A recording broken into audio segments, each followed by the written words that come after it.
Assalamu alaikum everyone. Today we are going to start our class 9 chemistry first lecture about branches of chemistry.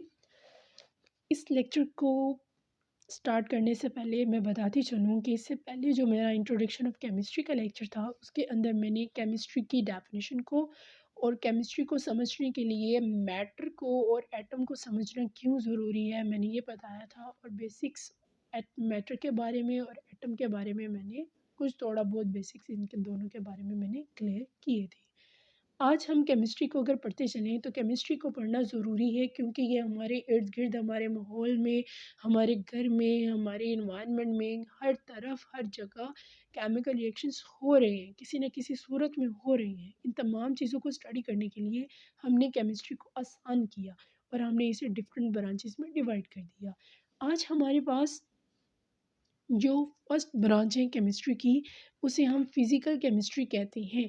Physical chemistry में first word जो physical है इसी को देखते चलें तो फिज़िकल मीन किसी भी चीज़ के स्ट्रक्चर के बारे में, किसी भी मैटर के स्ट्रक्चर के बारे में, उसके मॉलिक्यूल के स्ट्रक्चर के बारे में, उसकी बॉडी के बारे में, उसकी जिसामत के बारे में अगर पढ़ेंगे तो इसे हम फिज़िकल केमिस्ट्री कहते हैं।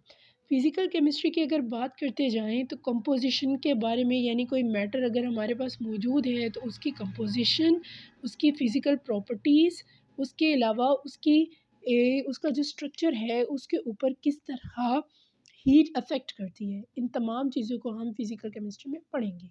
यानी कि किसी मैटर की कंपोजिशन के बारे में, उसकी फ़िज़िकल प्रॉपर्टीज़ के बारे में। आया उसकी फ़िज़िकल प्रॉपर्टी क्या है? वो सॉलिड है, लिक्विड है या फिर गैसियस फॉर्म में मौजूद है, किस फॉर्म में वो मौजूद है, इन तमाम चीज़ों को हम फिज़िकल केमिस्ट्री में स्टडी करते हैं। और एक और बहुत इम्पोर्टेंट बात है कि फ़िज़िकल केमिस्ट्री में हम मैटर की फ़िज़िकल स्टेट यानी कि उसकी बॉडी के स्ट्रक्चर को चेंज होता भी देखते हैं। तो इसको भी हम फ़िज़िकल केमिस्ट्री में ही स्टडी करते हैं। जैसे कि फॉर एग्ज़ाम्पल अगर हमारे पास एक आइस क्यूब हो, तो आइस क्यूब को जैसे ही हम हीट अप करना स्टार्ट करते हैं, मेल्ट होना स्टार्ट हो जाता है। जैसे ही मेल्ट होता है, अगर थोड़ा-सा ज़्यादा टेम्परेचर दे दें तो वो वाटर वेपर फॉर्म में गैसेस फॉर्म में रिलीज़ हो जाता है, एनवायरनमेंट की तरफ उड़ जाता है। तो इन तमाम चीज़ों को हीट के इफ़ेक्ट को भी हम फिज़िकल केमिस्ट्री में ही स्टडी करते हैं कि किस तरह हीट किसी भी मैटर की फ़िज़िकल स्टेट को क्या कर देती है, चेंज कर देती है। नेक्स्ट हमारे पास है ऑर्गेनिक केमिस्ट्री। ऑर्गेनिक केमिस्ट्री को समझाने से पहले मैं आप सबको एक बात बताना चाहूँगी, जहाँ पर भी वर्ड ऑर्गेनिक यूज़ होता है इसका कोई ना कोई रिलेशन है लिविंग ऑर्गेनिजम्स के साथ। यानी कि ऑर्गेनिक जहाँ पर भी वर्ड यूज़ होगा तो इसका रिलेशन किसके साथ आ जाता है, लिविंग ऑर्गेनिजम्स के साथ आ जाता है। तो यहाँ पर हम ऑर्गेनिक केमिस्ट्री के बारे में अगर बात करते चलें तो लिविंग ऑर्गेनिजम्स की बॉडी ऐसा मटेरियल, ऐसा मैटर जो नेचुरली बनता है, जो नेचर की मदद से बनता है, उसको हम ऑर्गेनिक केमिस्ट्री में स्टडी करेंगे कि आया उसके बनने के लिए किन एटम्स ने हिस्सा लिया, कौन कौन से एटम मिलकर ऑर्गेनिक कंपाउंड्स बनाते हैं, कौन से एटम ज़रूरी हैं। यानी कि ऑर्गेनिक किसी भी जानदार की बॉडी में बनने वाले जो कंपाउंड्स हैं उनमें कौन सा एटम होगा तो हम उसको ऑर्गेनिक कहेंगे, किस टाइप का एलिमेंट मौजूद होगा।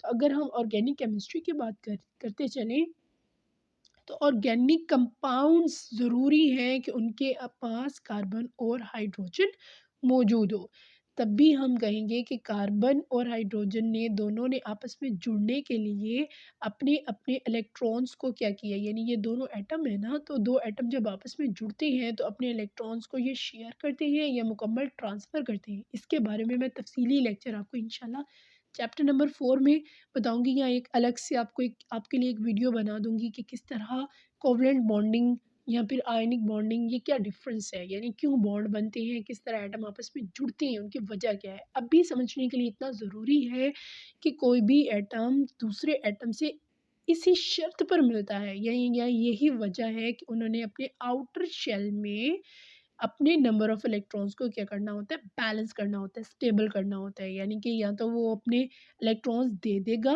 या फिर ले लेगा। तो ये दोनों सूरतों में या फिर वो शेयर करेगा। यहाँ पर कार्बन और हाइड्रोजन दोनों क्या कर रही हैं, अपने-अपने इलेक्ट्रॉन्स को शेयर कर रही हैं। तो शेयरिंग ऑफ इलेक्ट्रॉन्स क्या कहलाती है, कोवलेंट बॉन्डिंग। तो यहाँ पर अगर हम कोवलेंट बॉन्डिंग की बात करते हैं तो ऐसे और कंपाउंड्स जिनके अंदर कार्बन और हाइड्रोजन दोनों मिलकर कोवलेंट बॉन्ड बनाएँ, अपने-अपने इलेक्ट्रॉन्स को शेयर करें, तो हम इसे ऑर्गेनिक कंपाउंड्स कहेंगे और किस में स्टडी करेंगे, ऑर्गेनिक केमिस्ट्री में स्टडी करते हैं। अगर इसके बात की जाए तो अकर नेचुरली, फॉर एग्जांपल पेट्रोलियम। अगर ऑर्गेनिक केमिस्ट्री की बात करते हैं तो यहाँ पर हमारे पास ऑर्गेनिक कंपाउंड जो है वो उसकी बेसिक एक मज़े की एग्जांपल उसने दी है पेट्रोल, जो हम इस्तेमाल करते हैं। पेट्रोलियम प्रोडक्ट्स जो हैं वो तमाम ऑर्गेनिक है। अच्छा, ये कैसे बने? आज से बहुत 100 सालों पहले जो इस ज़मीन पर जानदार मौजूद थे, क्योंकि वो मर गए आहिस्ता आहिस्ता, उनका लाइफ जो टाइम पीरियड था वो ख़त्म हुआ, वो मर गए, दबते रहे ज़मीन के नीचे, और बहुत ज़्यादा प्रेशर और टेम्परेचर की वजह से उनकी बॉडी के जो फैट्स थे, या उनकी बॉडी का जो मेन हिस्सा था, जो फैटी पार्ट था, वो चेंज हो गया पेट्रोल प्रोडक्ट्स में। तो हम उनके फॉसिल्स को एज अ पेट्रोल यूज़ करते हैं। फॉसिल फ्यूल को हम फ्यूल के फॉर्म में यूज़ करते हैं उनके फॉसिल्स को। तो इसको भी हम ऑर्गेनिक केमिस्ट्री में ही पढ़ते हैं, क्योंकि ये जानदारों की बॉडी से आया, तो हम इसको ऑर्गेनिक केमिस्ट्री में स्टडी करेंगे।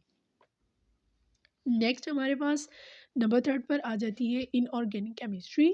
अगर इनऑर्गेनिक केमिस्ट्री की बात की जाए तो the study of elements and their compounds except those of compounds of carbon and hydrogen.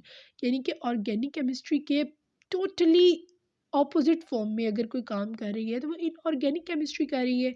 Inorganic chemistry में कोई भी एलिमेंट ऐसा नहीं होता जो जानदारों की बॉडी से आया होता है, यानी कि कार्बन और हाइड्रोजन दोनों ही इसके अंदर मौजूद नहीं होते। इनके अलावा बाकी तमाम एलिमेंट्स क्या होते हैं, मौजूद होते हैं।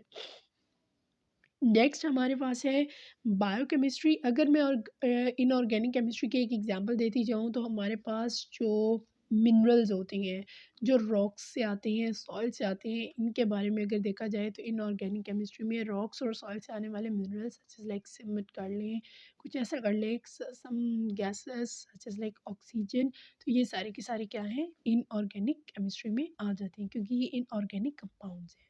नेक्स्ट हमारे पास नंबर फोर्थ पर, और इस लेक्चर की लास्ट वन डेफिनेशन है बायोकेमिस्ट्री। अगर इस वर्ड को देखा जाए तो the word is bio using for living organisms and chemistry for chemical reactions. इसका मतलब हुआ कि जानदारों की बॉडी में जो मैटर केमिकल रिएक्शंस देते हैं, उन रिएक्शंस को, उन मैटर के स्ट्रक्चर्स को, उनकी कंपोजिशन को हम किस में स्टडी करते हैं, बायोकेमिस्ट्री में स्टडी करते हैं। तो the study of structure, composition and chemical reactions of substances found in living organism के बॉडी में जो substances मौजूद होते हैं, उनके स्ट्रक्चर को, कंपोजिशन को और उनके रिएक्शंस को हम किस में स्टडी करते हैं, बायोकेमिस्ट्री में स्टडी करते हैं। For example carbohydrates, proteins, lipids, fats, starch etcetera. तो ये तमाम एलिमेंट्स यानी कि तमाम कंपाउंड्स हमारी बॉडी में मौजूद होते हैं, जानदारों की बॉडी में मौजूद होते हैं, और ये रिएक्शन भी करती हैं, एनर्जी बनाने के लिए इस्तेमाल होती हैं। तो इस सब को हम किस में पढ़ते हैं, बायोकेमिस्ट्री में। नेक्स्ट इंशाल्लाह, अभी मैंने ये 4 ब्रांचेस आपको बताई हैं केमिस्ट्री की। अगला जो मेरा लेक्चर होगा वो बाकी बचने वाली अगली 4 डेफिनेशंस होंगी। अभी तक के लिए शुक्रिया। अल्लाह हाफ़िज़।